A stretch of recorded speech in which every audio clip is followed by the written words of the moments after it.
decides that it is time for him to leave. The two start thanking him, while wondering just how powerful his mana is for him to have easily infused it into the exhausted hunter. After the hunters are gone, he returns to his house, and he is pleased that his trip went well.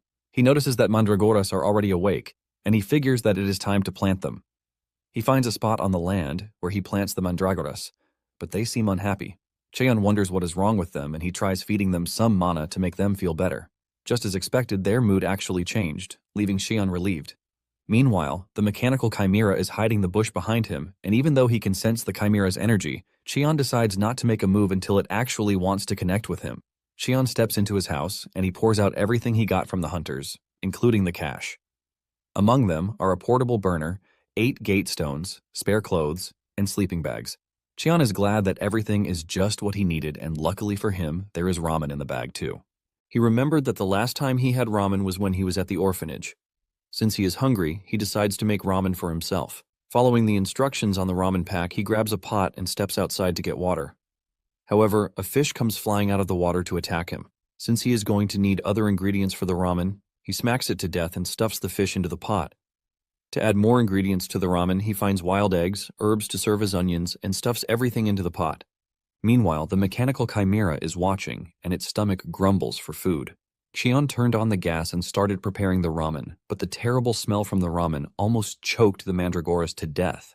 Even though the food obviously smells really terrible, the mechanical chimera is really interested in it. Since it wants to eat out of the food, it thinks of a genius idea and transforms into a dog. It learned that humans, like dogs, and in addition, they feel more sympathy toward wounded animals.